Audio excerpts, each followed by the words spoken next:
But really though, I'm back in the MMA community. I'm picking time to win this fight over Jay. Not just Jay not faking me out. He ain't fought nobody. I know what's going on. He ain't fought nobody. You fighting these dudes that's smaller than you if they can fight.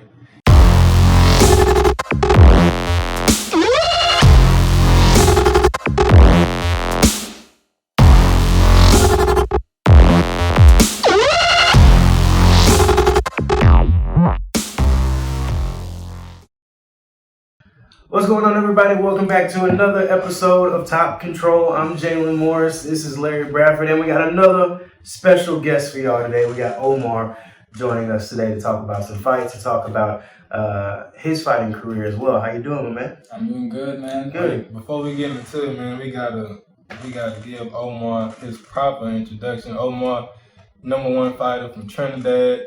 Just beat the #1 fight in Alabama 2 weeks ago, coming off a 2-fight win streak in a matter of 2-3 months. Yeah, like 2-3 weeks. 2-3 weeks. So Omar been tearing up the amateur scene, and Omar Smith is definitely one of the up-and-coming 145ers in this region. And yeah, man, we appreciate you stopping by and I appreciate you're ready to talk about you, man. So, Omar, I guess we'll start. Tell us what got you interested in the fight game. Well, where I grew up a little, rough, always scrapping and wildness. Had a lot of cousins and stuff. So basically, it was like embedded in me. I was naturally a wild youth in my younger days, and my friend had a dojo. before you get deep into it, tell everybody who this interview is for you and your fans, but for the fans who don't know, me and Jaylon's fans, tell them where you from and your journey from there to here. Alright, well, I'm from the Caribbean, Trinidad and Tobago. A rather small island, population is like 1.4 million. Mm-hmm. And basically, it's a rough island. Like the folks there just naturally rough and stuff. So fighting would be like a natural way of life. And basically, it started off training at the gym with my friends, and then he was like, you wanna do some martial arts? What made you go to the gym though? What made you like? Well, just violence, just like, you just wanna wild out, you just wanna have fun, just like. You're just interested in boxing and learning. Well, basically, I just wanted to ramp, like, you know what I mean? Okay. Like, I wasn't really had that peak interest in, like, I wanna box and fight and this and that. It was just like, all right, let's just go wild out, just like a couple of friends and stuff. Yeah. And then when I reached there and they saw how, agile and, I have you have potential. Yeah. It was like, well, you should stick with it. And I stuck with it and I just continued training. And I was addicted to the training, more or less. Right. And after that, I had first couple bouts, competed in judo, boxing, kickboxing, grapple tournaments. What kind of grappling? Gi or no gi? No gi. No gi? So you only did gi when you did judo? Yeah, basically. It was like freestyle judo or like pure judo? No, it was competitive, like freestyle. Like freestyle. It was competitive, but it wasn't like traditional judo. It was like traditional judo is where it is you can't like go for the legs and stuff. Right, just like a freestyle judo. Right, yeah. So basically that. Okay. And so your coaches realized that you had potential, but when did you realize a point that I was like, I can see myself doing this for a living? Well, I didn't really realize that until 2 years ago. I've been doing this 10 years now. Yeah. Because I always put down myself because I was like, I'm not good enough, I'm not good enough. Mm-hmm. I had to train more. Mm-hmm. And I was addicted to the training, much less the fighting, Training was just like a way of escaping, certain stuff, because I have a lot of violence and a lot of bad influence and stuff. So, I was just like keep you focused. Yeah, keep me focused, keep me settled, and stay away from the wrong crowds and just be on do something good in a sense, and martial arts helped me discover myself in a different way that most young people do, For sure. So I kind of branch off from a certain group of friends, and just focus on training and fighting. And then when the competitions start rolling, I just realized I'm putting out these guys quick, and I was like, okay, let's do this, let's see how far it goes. Yeah. I just went. So tell us about your journey from Trinidad to now coming to Louisiana? Well, Trinidad, basically, I competed all throughout the Caribbean, and I cleared out the Caribbean, and there wasn't anything left. And usually I came over here before and competed in Miami, and went back home, finished that fight in round 1, and all these things. And when I reached back home, the pandemic, due to the lockdown, there was nothing. Like, there was absolutely nothing. So I was like, you know what?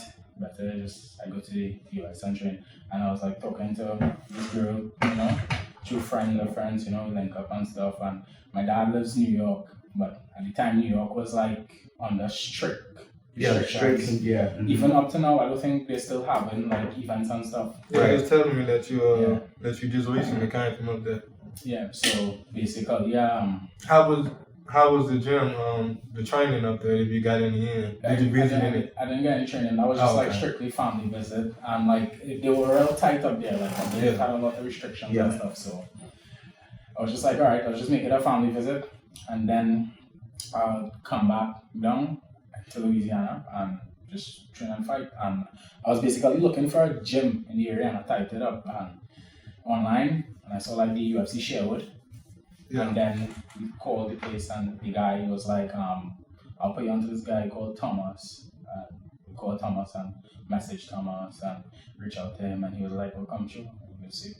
But after that, you know, I came over, started training, and lined up fights for me. And so what made you gravitate towards Thomas, not venturing off to find other coaches? What made you gravitate towards him right away? Well, it was the closest location from where I was staying, basically. Mm-hmm.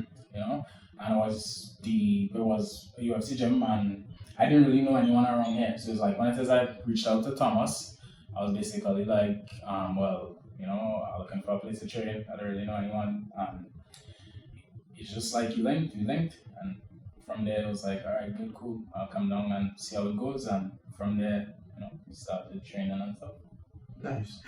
Describe your fighting style for those who don't know your fighting style, and of course, like we said, our fans and stuff like that. Describe your fighting style to us. Well, to me, I started off with a mixture of basically everything.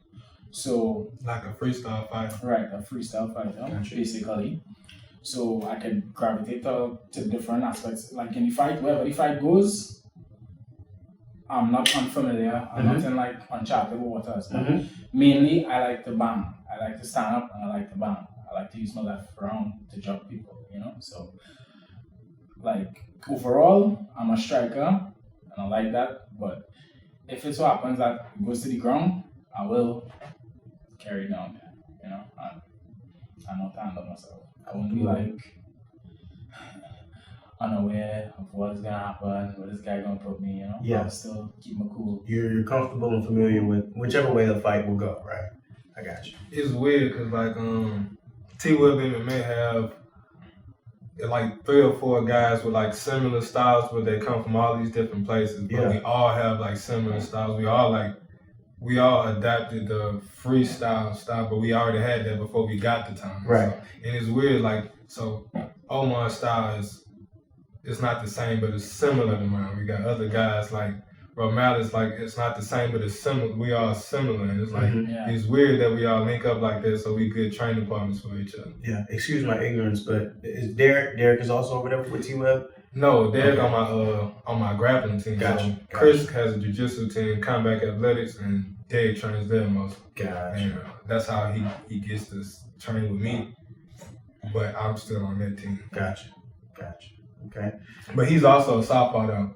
Does this, you know what I'm saying? Same thing. Yeah. It's weird. But I think we all like, but we all inspire each other too. So once we get around each other, it's like, oh, I like what he did because it can fit into my game. How is it training with Omar? Training with Omar? You know, I'm a bigger fighter than Omar. For sure. Omar has he gets timing fast, and so when the first time I sparred with him, it was like it was what you call the class before the MMA class.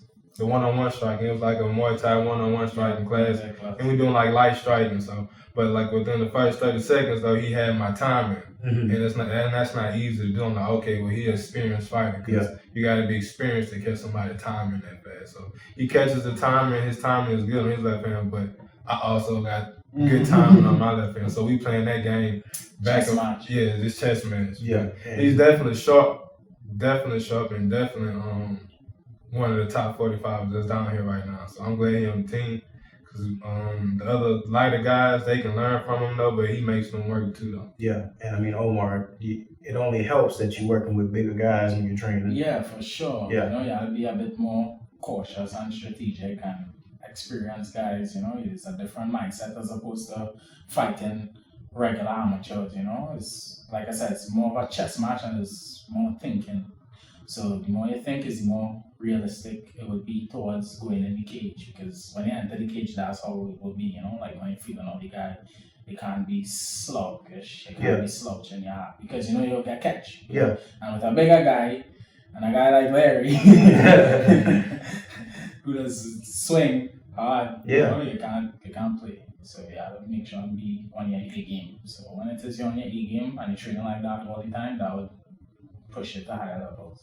So I'm really and truly the team with, you know. So I'm happy to be on this team and happy to be working with these guys, you know. And the wrestling and stuff is good. Like it's really good. It helped me out a lot, you know. Yeah.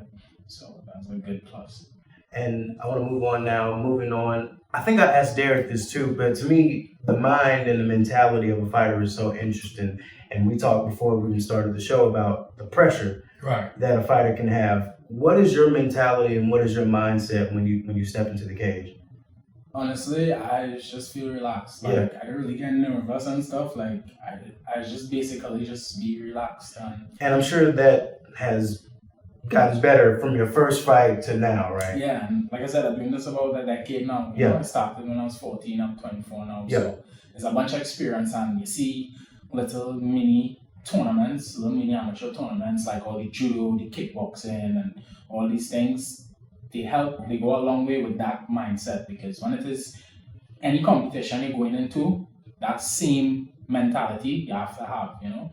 The bigger the stages get, you know, you have to just remind yourself not to put the pressure on you and just remember, like, why you started off doing this. And, you know, just treat it as another day in the gym. You just have more people watching it, you know. You're just bouncing around in front of a crowd that's making a lot more noise as opposed to people you're comfortable and familiar with, you know.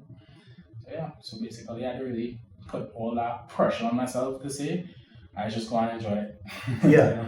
Man, when the bigger the shows that I do, I'm different. I do feel some pressure though, but because when you first started, I know you were saying that it was hard for you to warm up and get loose. But now that you've had more and more fights, but I still feel the same pressure though. But it's no different pressure than the bigger the show. Yeah, it's still the same pressure for me that I felt on the small show. Mm-hmm. So it's like, but the better I do during my training camp, the more confident I get. I don't think I ever explained how I feel about it. But yeah, the more I do the fight camp, the more work I put in, the more confident I get towards the 2 weeks I'm out. I know I'm super sharp. I know I'm in shape, and that takes the pressure off me a little bit. So now I can deal with it because I know I'm in shape to fight 3 hard rounds. Yeah, you know what I'm saying. And I done did it with all the best people I can find at the time, and I felt this before. So it's just like it's not that stage. It's still the pressure of me winning and losing, but like it's just I don't really hear the crowd when I'm coming out there. But I feel the pressure though, but I don't really hear the crowd. I don't really see the people. It's like you know when you're watching the UFC and like you see the little walkout and it's just a cage though. But that's all you see. Like all of this is like on 2K where like it's just something on the side. Yeah. And you just get in there and it's just you and him. And every fighter would have like a different mindset going into a fight as well, you know, like that's just personality wise as well, you know. Everyone deals with the pressure as best as they can in their own way, you know. Some guys is be extremely nervous walking up and down in the back. They gotta get the coaches to motivate them, get out there going to fight when they go in the ring and they throw your first punch and they warmed up. And it is all easy, it takes you know. So it all depends on how you handle the pressure from the beginning. Like Larry was saying, he just relied on like knowing that he put in the work, and with that work you get confidence, and with that confidence it takes the pressure off. And me, I just tell myself like we're both humans, you know what I mean? If you hit me, I'll feel it. If I hit you, you'll feel it. You know what I mean? We just have to be sharp. That's all. We just have to be sharp. And the sharpest mind will prevail. The person keep calm and stay strategic and do what it's supposed to do. Study your opponent. Make sure you work on his loopholes. See what he's doing wrong. If he's dropping this hand, make sure you're working on that hook. And you know what I mean? Just rely on your camp. I was saying. Yeah, something else? No, I was saying it's interesting to see. I like to ask fighters this too. You don't get to ask a lot of fighters because you don't really spend a lot of time with them. Right. But I like to ask them how they feel when they coming out too. Everybody got a different story. Like everybody handles it differently, and it's just cool to see how they do it. And like you might try it that way if you like that, but most fighters got their own way of how they like to do stuff after a few fights. Like, okay, I like to get ready like this. Yeah, I mean, I think it's just interesting because obviously I'm not a fighter, but even the mentality that you guys have in the cage, you can still apply to everyday life. That's why I think it's incredible, So, with that being said, do you have anything in the works as far as any fights coming up? Well, I just completed 2 fights in the span of 3 weeks. So I got a question. I do got one more question. Go ahead. So when you came over and you had 2 fights on the team, at first you had a little adversity. Right. So explain to us how you felt handling that and adversity and coming back and getting that 2-fight win streak and winning the championship. Well, his last fight was for the belt. Okay. Yeah, so Omar the champ now at that weight class in Alabama. Yeah.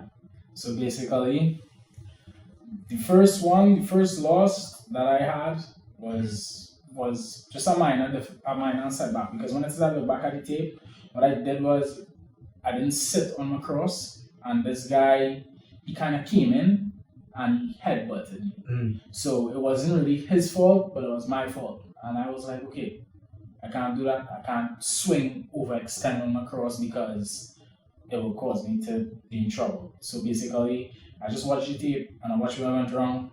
I went on in the other one, cleaning up that aspect, which is not swinging and landing heavy on that cross and slouching on it. The second fight, in my brain, I didn't lose that fight. So really and truly, I was like, okay, that wasn't really a setback, just the judges picked that guy. But I caught him in the first round and he was basically holding onto my thigh for a whole entire 2 minutes, 40 seconds of a 3-minute bout. And then the other 2 rounds, we went back and forth. So that one, it wasn't really a dread loss to say it discouraged him or anything. It just fueled me, The other fight, the third one, I was like, this ain't gonna happen 3 times in a row, So I went out there, I studied the guy. He loves to start off with a double hook. And I was like, from the time the bell rang, I knew he was coming out with that double hook. And from the time he came out with the double hook is a wrong punch. I need a straight punch, which is my jab. So the jab reached him. The jab pushed back his head. After the jab pushed back his head, he sat into his stance and started evading. He started evading his head, moving away from the jab because you don't want to get hit like that. And from the time I saw his head move off to my power side, that's when I just landed the left and lights out. And then for this fight, it was a left high kick. I know it's hard to understand him sometimes, but he made a high kick. Yeah, my bad. A left high kick. Yeah. Excuse the curb, And the last fight against this guy, he wasn't really much of a danger to say. He just had a gas tank. He just like a zombie coming forward non-stop, And I know he's not like agile as I am. He doesn't have the striking technique as I am. So I know if it was standing up on the floor, I would beat him because I knew I was better than him. He don't have that time I put in. I put in 10 years of work training in the gym back home 3-4 hours a day. Again, falling back on that training and that confidence and that reassurance. I used to basically live in the gym, Yeah. I didn't really feel, and I don't feel any pressure because I live this. You see, when you live this, it's like, you live this. It's like another day. Maybe I don't have enough ice in, but I can't wait till I start to feel like that. I still feel a little pressure, But it's just pressure that I put on myself, though. And that's good. That will keep you sharp. Yeah. Like, that will keep you But sharp. damn, I had a question before I was going to that though. Well, if you that was the most.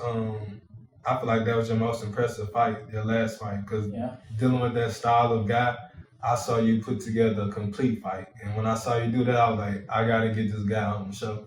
You put together a complete fight, and you ready to go to the next level, and like that's what we needed to see from you, and like you did a hell of a job that fight. It was a beautiful fight. Yeah, man, thanks. And so, like you said, you fought. You said twice in a matter of 3 weeks. Yeah. So it's time for you to take a break for a while. Not necessarily taking a break. Well, I took a break, which was this weekend gone, Yeah. And after that, I'm back in the gym. So it's like I'm just waiting till the next opponent. Till again, all right, well, we have this lineup for you. Gotcha. I'll be like, okay, yeah, I'm ready. Like I'm not backing down, because I know I'm ready. So I'm not backing down from any challenge. Gotcha, man. I got you. Well, Omar, we appreciate you, man, and of course, you sticking around and helping us pick out a couple of fights. So, for sure. With that being said, let's get into it, man. We decided to choose the Derek Brunson and Darren Till fight. Darren Till, Derek Brunson fight night. What's the date on that? It is September 4th. I believe you're right. Yeah, September 4th. September 4th, Till versus Brunson, man. Till is an exciting fighter. I know I always say one of my favorites, but I only do shows if it's one of my favorite fighters fighting. So, Darren Till, really exciting. Derek Brunson on the tear. But we're going to get into this card. Yeah, you want to start at the top, right? Yeah, we're going to start with Matt Schnell. So, we got Matt Schnell and Alex Perez. We got Alex Perez. He is the number 5 ranked flyweight worldwide, 24-6. And we got Matt Schnell, 15-6, and that's going to be on the prelims. Yeah, so Matt Schnell coming off. Who he just lost? He coming off a loss, right? Also, Alex Perez coming off a loss, but he just fought Davison Figueiredo for the belt. Mm-hmm. That's what we caught in that guillotine. It was a beautiful guillotine, but they both coming off a loss. They both known for winning. Matt Schnell lost a real close fight, his last fight. It was decision. Yeah, no Bontarine, yeah. Mm-hmm. So it was a decision. He feel like he shouldn't have lost, but I think it's going to be a real good fight. Alex Perez not no slouch, man. But I can't pick against Matt because Matt from the boot, so I want Matt Schnell to get that fight, get back on the win streak though. But they both real good fighters in that division, and they both at the top of that division. Look, you had me sold when you said you was from the boot. I'm going with Matt Schnell. That's all it takes for me. You watch UFC fights? How big you into watching fights? Well, I watch it when I can. Basically, like 3 weeks out of the month. Mm-hmm. Okay, cool. So you know most of the fighters, or you just watch specific weight classes? No, when I watch a card from top to bottom. Gotcha. Okay, cool. So you familiar with the rosters and all the weight classes? Yeah. Okay, cool. So Matt Schnell and Alex Perez. I know Perez. Go to Matt Schnell's pitch. Yeah, I got you.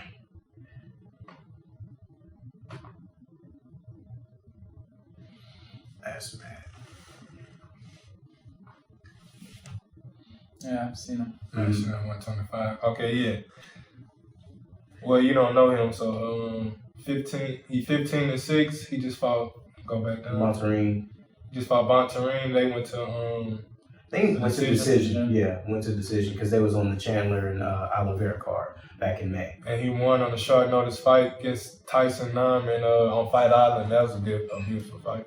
But who you got on that fight? Perez. All right. You got Perez. He said Perez. All right, man. The next fight on the card. This is gonna be a real good fight. None of these guys are ranked, but Jack Shore ain't no joke, man. He fighting, but he's fighting somebody who's not in the UFC. This gonna be his debut. Yeah, we got Vied Lazishvili. Right. So Jack Shore is undefeated. Jack Shore's undefeated, man. This dude can wrestle. This dude can strike. He do it all. He violent. He undefeated. And I think he's gonna be too much. What's his name again? Against VI? VI, yeah. I think he's gonna be too much for him, not because he's new or whatever like that. It's just I think Jack can beat most of the guys on the roster. So you got Jack Shore winning that fight. I got Jack Shore winning that fight, and he got experience in the cage in the UFC. Yeah, he got a couple fights, and I mean, he's keep a pace that's a lot of people can't keep. I want to say this dude, he hasn't fought in the UFC, but he was on Fight Pass. I think I saw him on Fight Pass. Oh yeah, for LFA. Yeah. So what they're doing now is the UFC trying to give what's what I'm looking for? Exposure. They're trying to give exposure to the local fight scene, and they having these small promotions on. So it's more small promotions on Fight Pass now, which more fights can be shown under the UFC. So LFA is one of them promotions, and that's how he was able to get on Fight Pass. Well, it'll be a damn good fight. Both of these fighters are undefeated. Put two undefeated fighters together, nobody wants to lose. They don't know how to lose, so it's gonna be automatic good fight. Well, we're moving on to the heavyweight fight. Heavyweight, man. Time Aspinall versus Sergey Pavlovich. Yep. Sergey Pavlovich.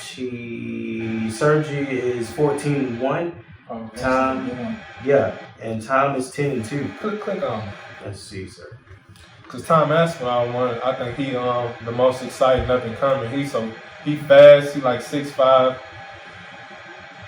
Switch stance. He really moves like an 85 a foot for the heavyweight division. He's gonna be there in no time. I think. He say he's not in a rush to move up the ranks, but I think whenever he chooses to, he can fight the top 5 and be in the top 5 in the heavyweight division. Sergey is coming off of a first round finish. Maurice Green? Yeah, and that was in 2019, and he was supposed to fight Ciryl Gane in 2020, but it got canceled. So we already know. Dodged that bullet. Yeah, I know. I'm just about to say we already know what type of tear Ciryl Gane has been on, waiting for him to fight Francis. But and then we have Tom Aspinall, who you said is the future of the heavyweight division, which that's saying a lot. Looking at this guy's record, like he's gonna be gonna be tough. But I'm still gonna choose Tom Aspinall to win this fight. He in the camp with Darren Till, they both holding it down. So, and his last fight, he won by rear naked choke against Arlovsky. Oh yeah, I saw that fight. It was quick. Pieced him up fast. This guy.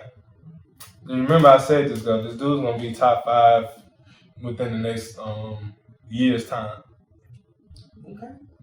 But he wins by stoppage. Oh, so he's finishing it. It's not going to the center. Yeah. Okay. He's not he don't fight long. He's a fast starter. Fast starter get the fight over fast. He's normally moving fast in these heavyweights, so he's overwhelming. I like it. Moving on to the main card, we got a light heavyweight matchup, and we have Magomed Ankalaev versus Volkan Ozdemir. Yes. He's big though. Yeah. He's a big boy. Volkan fought everybody. The 205 division has to offer. The guy, he's coming off a loss. The loss that he's fighting top tier contenders though. He got a win over Alexander Rakic, and you know how good he is. So he can definitely get the job done, and also Yuri he's the future of the 205 division. So it's not like he's losing to bum fighters. Right. He's just having a tough time with beating the best in the world. And this is another tough fight for Volkan though. So it's not an easy fight. It's another tough fight, but he can get it done, and I'm gonna choose Volkan to get it done because he got to. Okay. He fought the more experienced fighters. He fought for the title. He challenged for the title. Didn't do terrible when he fought DC. You're right, and that's why I was trying to remember that name, and he ended up. He gets the fight. He get it done quick at 205. So, and I thought he was looking good in that Yuri fight before he got clipped. So I feel like Volkan I'm not saying it's 100% he gets it done, but I'm gonna give him the nod to edge him out and get it done. It's a top 10 matchup, so that should be an interesting fight. Magomed Ankalaev. Magomed is a monster too. Yeah, man. Vulcan normally known for striking. This guy's gonna mix it up real well, and that probably would tire Vulcan out. But I'm hoping he's sharp and put in enough cardio to stop this guy early. But I want to see Vulcan get back on track though. He still can compete with the top. They trying to get him to fight the young guys, but I feel like he'll put a stop to it. We shall see. We shall see. Another light heavyweight matchup. We got Paul Craig versus Alexander Gustafsson. We were talking before the show, and he was like, I thought he retired. But lo and behold, he's still fighting, man. Still fighting. He is the co-main on this card. Who you got and why? Gustafsson. He looked bad against his last fight. He looked that bad. Yeah. What you got? I want to go with Gustafsson, but I'm not so sure, man. Paul Craig. Gustafsson's last loss was Fabricio Verdum. And that was last year. And that's when I thought he put his gloves inside the octagon and I thought he retired. But if he's coming back and you think that he can take care of Paul Craig, why not? I'm going Alexander Gustafsson. Alexander versus Paul Craig. Paul Craig is a small 205, right? And Alexander, he's a legit 205. He fought everybody in the division. Paul Craig, Alexander had a skid coming from heavyweight. He went up to heavyweight, didn't get the job done. Got submitted by one of the best grappling heavyweights in the division. Yeah. Coming back down to face a smaller 205 and Paul Craig. Paul Craig like 6'2", 6'3". But Paul Craig has fought his way up to a top fight like Alexander Gustafsson. He stopped Jamal Hill broke his arm, and that guy, I felt like he was top 10 205 competitor, and he got it. Shogun Rua. Right, so he got those two fights, which earned him the fight against Alexander. But he did look real good and dominant in both of those fights. But so I say that to say Paul Craig working his way up. I say he's a small 205, but his grappling is real slick, and that armbar he pulled off, you got to be high level to pull it off. 4-fight win streak. I think that'll be an interesting one. Hopefully. So if I'm putting money on it though, I'm putting Alexander Gustafsson because he has to win. Yeah. He's the older fighter. He's the bigger fighter, and Paul will have to get Alexander to the ground, and he has good takedown defense. So I'm picking Alexander to win that fight. Okay, so all three of us are going with Alexander Gustafsson. That's cool. It won't be an easy fight. No, I don't think it'll be an easy fight, but I think it'll be a good fight nonetheless.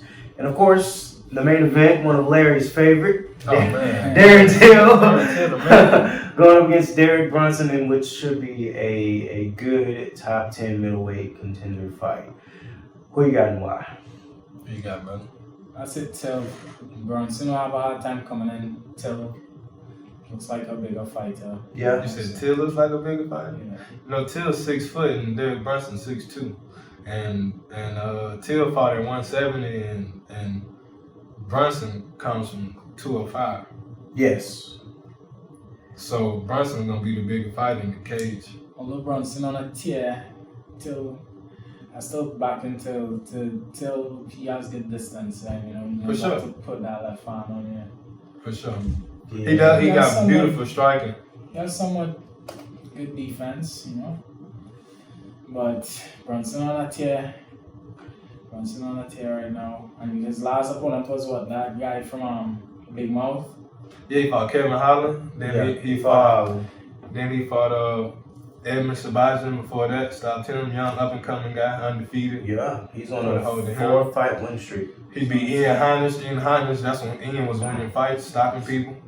And his last loss was, of course, Izzy. After he lost to the champ, Derek Brunson went on his Switched it up, went on his tail. Well, I don't even think he switched it up. I just thought he started fighting lesser opponents than Israel. Gotcha. So he was always a top tier fighter. he just was fighting the best in the world, coming up short. Right. But it only goes up. But now he's fighting back. He's better than all these guys. Now, tell me if I'm wrong, but when I'm watching a Derek Brunson fight, two things for sure. I've always thought that it's not going to last long because he's the one that's coming out aggressive and swinging, and then he runs out of energy, and that plays to his downfall. Am I wrong in saying that? I don't think so. I think that's his game. Yeah. But when you have advanced striking like Israel Adesanya does, or who else did he lose to before that? Before that, he lost to Ronaldo Souza. Okay, that's when he was in his prime. Mm-hmm. Lost to back one. Anderson Silva, Robert Whittaker, these guys are the top of the division. Mm-hmm. So once he gets to that level of striking, and he can't, and these guys have good takedown defense because they are good strikers, he struggles because he can't take them down. That chaos with his hands to get the takedown won't work because they're so technical on the feet. And since, like I said, he's on a 4-fight win streak, and the 3 out of the 4 have been decision fights. So maybe he's found a way to pace himself and time his punches and time his striking. So we'll see how that falls against. I think he's just better. I think that he's just better than those fighters are. Yeah. And he's more experienced. Derek Brunson got to be 37, 38. Yeah. Well, if you take note from Whittaker and see what Whittaker did to Till, Oh, Whittaker has this foot stomp. Those foot stomps. They fought though. She struck with Till for most of the fight, but he would try to attempt to take down at the end of the round. Mm-hmm. So he can emulate that though. But if you strike with Till too long, you're not as good as Robert Whittaker. Robert moves fast. He's elusive. Derek Brunson not as elusive as. And so you can get clipped with that. He get clipped. Right. It's left. Yeah. And sort of the same boat. That's my opinion. I ain't saying that's how the fight gonna play out. This is how it plays out when it plays in my head. I think I'm gonna go with Darren Till. Okay. I think I'm gonna go with Darren Till. Why you pick And Till? honestly, I don't think it'll be a finish. I got Darren Till by decision. By decision. I got Darren Till by decision. I think I could be wrong, but I think he needs this fight more than Derek Brunson does, especially off of the cancellations of all those fights that happened within the last year. Yeah, broke his collarbone. Right. So I think it'll be a good fight for him to get back in and shake up the division a little bit. I'm going. It's gonna be a real. I don't know why. Let me see. Jack Hermanson. I think he should have came. I don't know what kind of injuries he had, but I feel like he should have came through for the Jack Hermanson fight. That was the best matchup for him. But Derek Brunson's gonna be a lot to deal with. He's a barrage of takedowns, but I feel like the timing of Till will cause Derek to be hesitant, and he won't shoot as often. So I feel like Derek can get this done, and he probably will. But I'm rooting for Till, man. I don't know how he's gonna pull it off, but I hope he pulls it off. It's gonna be a tough fight though. So Till pack a lunch, man. Yeah. Brunson slows down. It's 5 rounds too though, so let's not forget that. It's a main event fight, 5 rounds, and that's gonna play a part into it. But they both have been doing main events the last couple fights, so they felt it before. They dealt with the pressure before. The cardio is where it needs to be because they went to decision in these fights. Yeah, it'll be a good fight. Is there anything else that we needed to cover? Oh man, that's it, man. As far as Till Brunson, can't wait for that, man. I'm pulling for Till. I don't know how you gonna do it, bro. I look like, yeah, he rooting for the gorilla, man. For sure. I don't like Jake Paul, but that's coming up on Showtime. He legit now, so and it seems like we gotta talk about it. Gotta talk about it. So Jake Paul versus Tom Willett is on the 29th. 29th. On August 29th. Who you got? Well, Woodley have a power hand. That's basically all he have. But with those gloves, you never seen him in those gloves. Yeah. Those size gloves, boxing gloves. Right. Probably 10 ounces. So, but Woodley has experience. Experience goes a long way. But Jake Paul is a big guy. Like you said, Jake Paul is a bigger guy. So right. That one will be a tough one. Alright, so if it goes further down, I'll put myself on Woodley. I think it's 8 rounds. 8 round fight. Right. I'll back the MMA community. I'll back Woodley. I'm back with the MMA community. Yeah. Now we saw. But Woodley old though. He is 40. He's old, man. Old. And we have pulled for Tyron Woodley for so long, and I know, I get it. And Paul training with the best of the best. We've seen that he's been training with Floyd. Right. So, I mean, I don't know. But is it crazy that this card, right?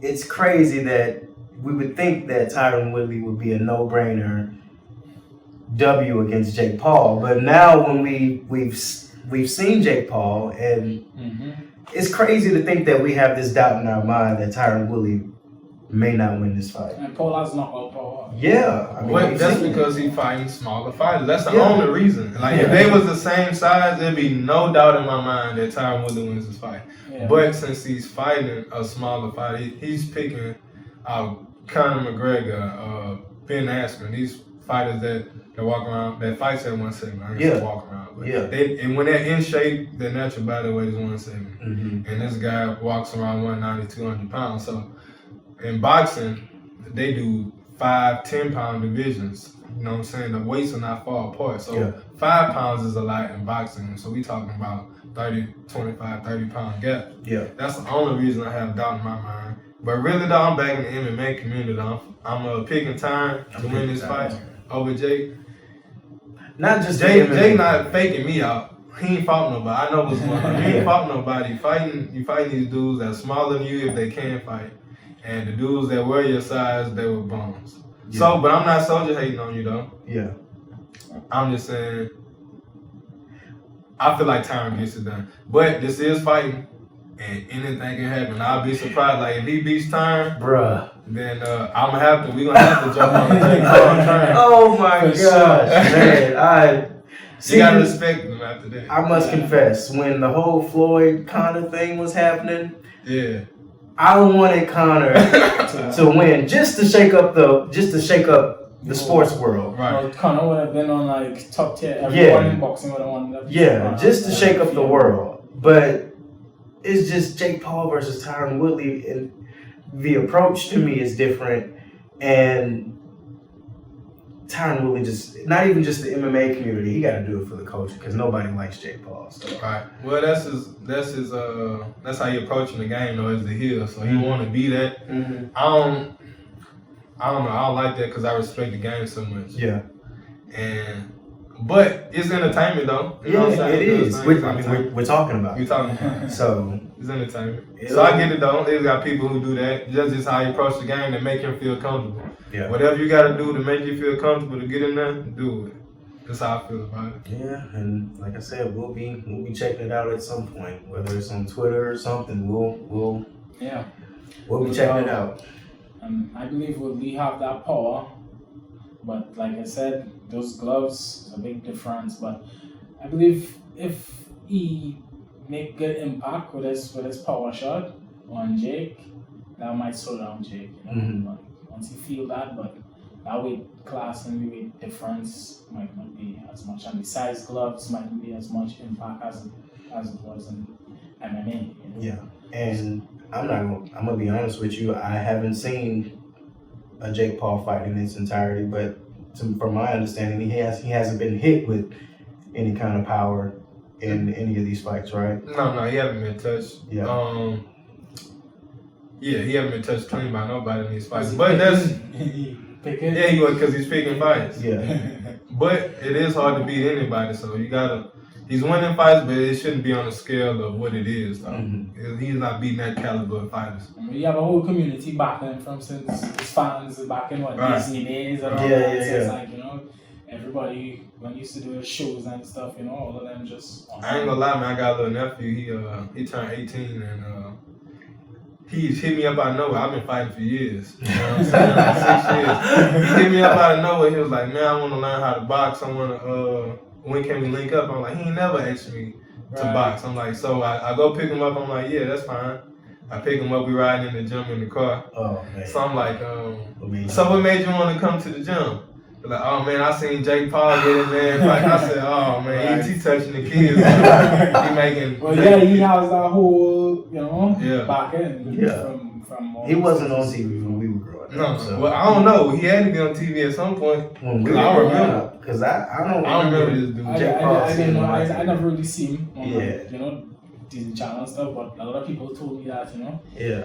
because he came from there, so basically. Well, I guess he can't be because we late 90s, early 2000s, so he couldn't have been on. Yeah. But, like I said, they're doing You're a telling good our job. age, you're telling we old, man. As we, right. And like I said, we talking about it, so they're doing a good job of promoting the right it. thing. Yeah, Right. they're doing a good job of promoting it. I ain't gonna lie, man. However you can get up there, get up there. If I could get up, I wouldn't do that though. Not in the fight game, but whatever. Nah, You know what yeah. I'm saying? I mean, his brother fought Floyd not too long ago, so Right. they doing what they gotta See, the do. brothers, they're training. That's the thing. They actually training. Yeah, and I respect that That's the too. thing, I gotta be honest with you. I They're putting in respect that work. too. This dude's 200 pounds. That's the thing. You fighting a 45er. Now we talking about a guy. We being real. We talking about a guy who started boxing at 125 pounds. Now I'm fighting at 145 pounds, and he's 40 years old. Yeah.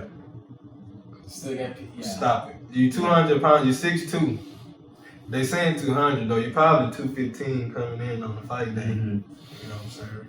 You're not getting no respect from me fighting somebody smaller like that. No way. You don't get no respect. Anyway, before I go left, fight the Contender Series coming back on ESPN Plus. And yeah, I don't know if y'all know that dang on the Ultimate Fighter and the Contender Series. He be on it. For sure. He be on it. So, I want to say August 29th, so this show will drop after that. So it'll have had already happened. But we got a fighter from our area, from Lafayette, Louisiana, AJ, fighting on that card. He came up through the amateur ranks around the same time we came up, so he's one of the first one of us to pop from our pool to pop into that scene. So I'm very excited to watch that fight, and I hope he gets the win. But he isn't fighting a scrubs dude. He's fighting, I want to say he's 10-1, 10-2. Let's see. Let's go to AJ fight night. Yeah, Leonardo has to be 10-2. AJ's 8-0, I believe, 8-0 or 9-0. We're gonna look it up though. We don't want to put fake numbers out. But I mean, while I'm looking it up, I think it's cool that we have somebody from the area. I mean, I think the MMA community is really growing in our state or in this area for sure. I feel like we always had talent, but we just always young talent, and we finally have enough fights and to be recognized now. So yeah, I think that's AJ goes.